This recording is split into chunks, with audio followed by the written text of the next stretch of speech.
Hi, Mark Jager here from jagerphoto.com. Welcome to part 4 of a series aimed at helping beginning photographers run their DSLR cameras.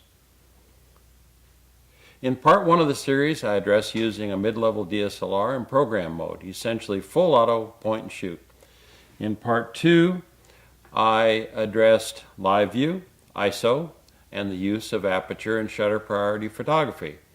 In part 3, I went into greater depth on the science behind the camera control functions such that you can make good choices about how you want to configure and run your DSLR.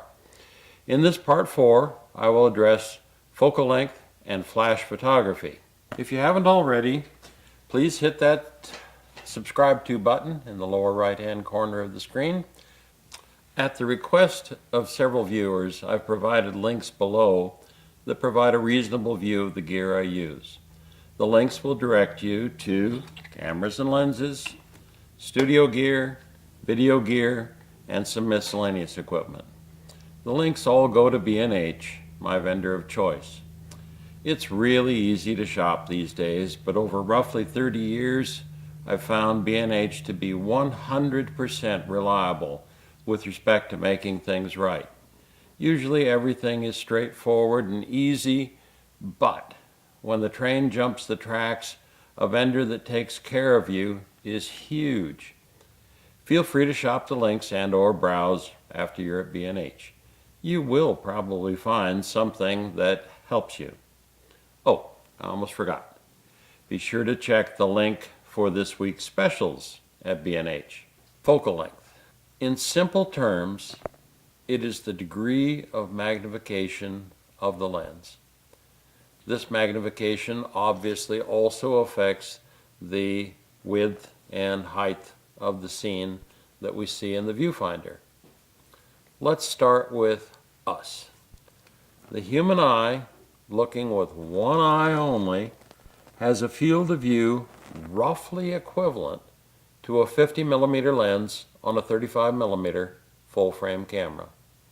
Now, for some of you, I've just thrown in some jargon, so I will explain. Let's talk about focal length terminology for a moment. I said that one human eye is roughly equivalent to a 50mm lens. This is referred to as normal focal length. When the focal length is shorter, smaller numbers than 50, this is referred to as wide-angle lenses. When the focal length is very short, like 10 to 14 millimeters, these lenses are referred to as super wide angle or sometimes fisheye lenses. Focal lengths longer than 50 millimeters head into the range of telephoto lenses. These typically are as long as 400 millimeters. Lenses that have really large magnification are known as super telephoto. The first lens I'd like to show you is a 14 to 24 millimeter zoom lens, f2.8. You can see that the front element, if I hold it at a variety of angles here, you can see it's convex, meaning you can't put filters on it easily. So that's what this big ring is. You can put external filters in front of the lens. This fits into the wide angle / super wide angle lens. The next one is a 24 to 70 f2.8 lens. You can see the objective lens is a little bit smaller and that the barrel of the lens is not too big. Always there's a hood that comes with these guys. This is, as I say, 24 to 70, where if 50 millimeters is the normal, you go from wide angle to slightly telephoto. The next one is a 70 to 200, taking the slightly telephoto range and heading into full telephoto. This one again is rated at f2.8, and you can see it's slightly bigger than the 24 to 70, but not huge. Now, if you really want the light, here is a fixed focal length 200 millimeter f2.0. This lens on my left lets in one stop more light than this f2.8 lens, and consequently it needs a lot of glass to do that. The cost of this is substantially more than this lens, and the weight is more. There's about 4 pounds more glass in the f2 than there is in the f2.8 zoom. The next lens I'd like to show you is another big guy, where it is a 600 millimeter f2.0, and it comes with a 2-piece front hood that keeps the light or undesirable light off the front lens, and you can see that its objective lens here is also very large. To get f4 performance at 600 millimeter, you need a lot of glass. Now, for some wildlife photography, 600 millimeter isn't enough. One way of changing that is to use teleextenders. These are optical units that actually have glass inside of them. You can see here, and they will magnify the image coming through them, but at the cost of absorbing some light. Now, the one I have in my hand is a 1.4 magnifier. This one is a 2.0 magnifier. So the 600 millimeter can be taken to 840 or 1200. Obviously, at any of those focal lengths, a robust tripod is necessary, and when you're carrying these around, this lens right now is about 12 pounds. So by the time you get the robust tripod, the big lens, the teleextender, the camera body, you could easily be packing around something approaching 30 pounds. Is it worth it? When you get the good shot, I'll say yes, it is. If you don't get the good shot, well, you just got tired. For all of the film era and the beginning of the digital camera era, the size of the film was called 35 millimeter. As an aside, there was lots of other sizes also, but we're concentrating on 35 millimeter cameras. 35 millimeter was called that because it was an adaptation of 35 millimeter motion picture film to still photograph cameras. The actual image area was 24 millimeters high by 36 millimeters wide. Here's a piece of 35 millimeter negative film that would have been used to make color prints. You can see the sprocket holes and the developed images. The second piece is a 35 millimeter slide, which again shows the image area. When digital photography began, virtually all the sensors were the same as the film image size at 24 by 36 millimeters. This is referred to now as full frame digital. Nikon calls this an FX camera. There are FX lenses to match FX cameras. FX cameras are still very much in use today. This Nikon D850 is an FX camera and is a favorite of pro-level shooters. The DX concept came about as camera developers wanted to make cameras less expensive, smaller, and lighter. One way of doing this was to use smaller sensors. The term cropped sensor became part of our speech as the sensor was cropped to be smaller than the full 36 by 24 millimeter. Some of the manufacturers like Sony, Nikon, Canon, Panasonic, Fuji, etc. all have crop sensor or DX cameras these days, and they're very, very popular. The sensor in the Nikon D7100 is 23.5 by 15.6 millimeters. Rounding a bit, we can call this 24 by 16. If we compare the DX to the FX, the sensor is 24 divided by 36, or 2/3 as long. The amount of the crop varies by manufacturer and camera model. The Nikon D850 body pictured here on the right is an example of an FX camera. The left camera is a D7100, and that's a DX body. In the viewfinder, on the back LCD, and in the prints, we want full size. So instead of making smaller viewfinders or LCDs, the camera manufacturers made the cropped sensor image appear just as large as it ever did. This became known as the crop factor. We know our D7100 sensor is 2/3 as big as FX. So how much do we have to magnify it to make it full size? Well, the math is 2/3 times 3/2 equals 1. 3 divided by 2 is 1.5, or 150%. So where is this going? Well, you'll see in a moment. If you use an FX camera with an FX lens, there is no change in the effective focal length of the lens. If you use a DX camera with a DX lens, the result is the same.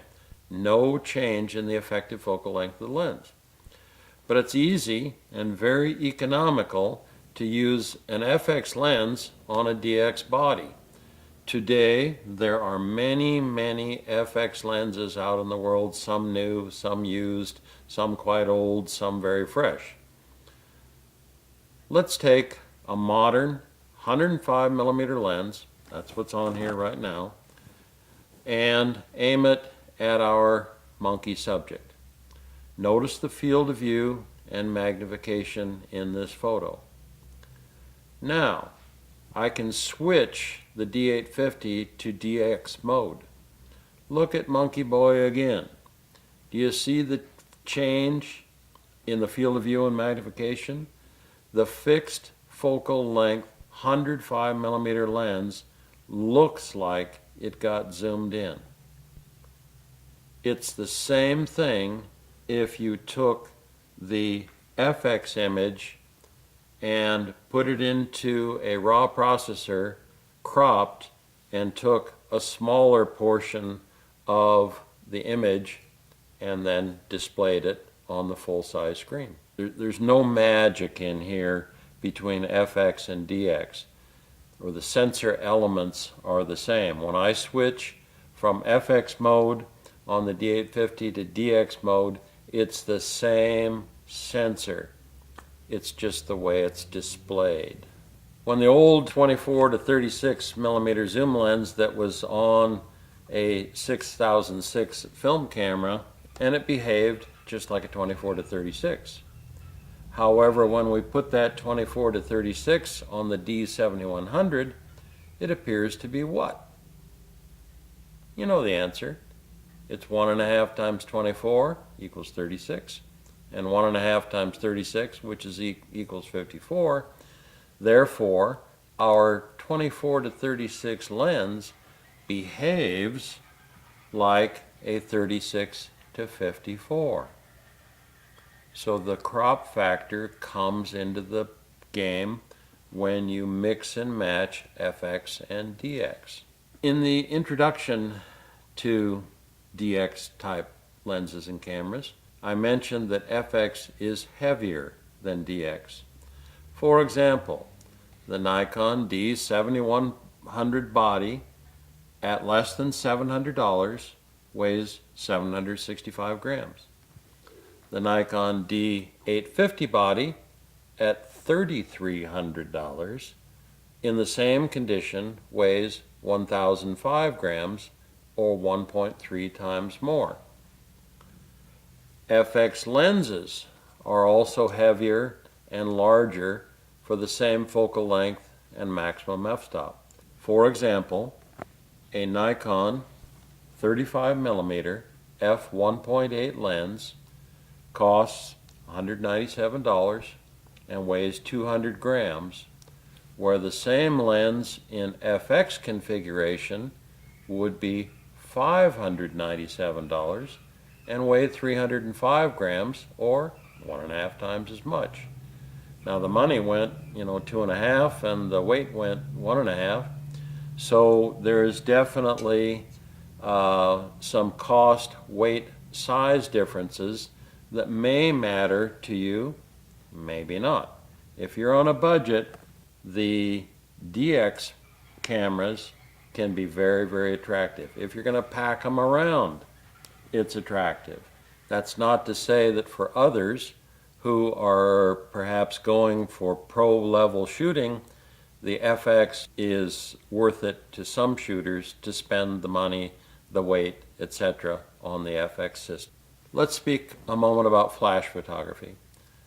There are many tutorials on YouTube that discuss flash photography using integral flash like this, speed lights, or studio strobes. The topic of flash photography in any complete sense is far beyond the scope of this tutorial. For example, I published a 6-part YouTube tutorial just teaching how to operate the ProPhoto B1 Studio strobe, and that tutorial did not address any of the many modifiers and lighting schemes one could employ. Many DSLRs have an integral flash unit above the camera viewfinder. The integral flash on the D7100 is activated by pressing the little lightning bolt symbol on the side of the flash head. On the D850, you can attach an accessory flash, such as this Nikon SB910, to the flash shoe on top of the viewfinders. Let's check the settings on the camera menu and the non-menu settings looking at the information display. First, press the lightning bolt button and look at the sync settings. The available settings are as shown on the screen here. Front curtain flash fires as required just after the shutter opens. Red eye reduction, there is a lamp that lights just before the flash fires to reduce red eye in the pupils. There is red eye reduction with slow sync, meaning slow exposures. Off is an option, believe it or not, where the flash doesn't fire. Rear curtain sync, the flash fires just before the shutter closes, showing motion behind moving objects. Slow sync allows capture of flash in low light situations because you can boost the ambient light. Now, let's go into the menu and check the overall settings. Flash sync speed is set to allow high speed sync, which we'll get into in the next section. Next, the flash shutter time is set to 1/60th of a second, which is a reasonable value, but there are many other choices for creative work. Exposure compensation allows you to choose how compensation will be applied to the entire frame or just the background. I've set entire frame. The modeling flash is set to off, as my flash head does not include a modeling flash, and because 99% of the time I'm using studio strobes, which are controlled independently. The auto ISO control is set to subject and background to be consistent with the choice of exposure compensation for the flash. The choices for these items are consistent between the D7100 and the D850, except for the flash control for built-in flash on the D7100. There, the choices are TTL, manual, repeating flash, or commander mode. Okay, TTL. is a cool system where the camera evaluates the scene and the camera determines the necessary flash power for a proper exposure. TTL is typically very good at figuring things out, and it makes it easy for many shooters. Manual, much as you'd expect, you manually choose the flash power to be used. The range of available values is huge, somewhere between 1/128th of the power up to full power. Repeating flash allows you to have the flash fire for a chosen number of times, at a frequency you choose, and at a power setting you choose. Time, frequency, power. For those that don't recognize hertz, this is the number of cycles per second. Repeating flash can be a cool effect when there is motion, like a ballet dancer, and you want to catch multiple images as the dancer spins and moves laterally. In commander mode, the integral flash fires to cause other slave flashes to fire. This light can be slaved to make this light fire. You can choose how the integral flash behaves and how the group of slaved flashes will behave in terms of being in TTL, manual, or off mode, and at what power settings each of the groups will fire. You can also choose compensation for any group to plus or minus 3 stops. When you're done making your choices, you need to press the OK button to set your choice.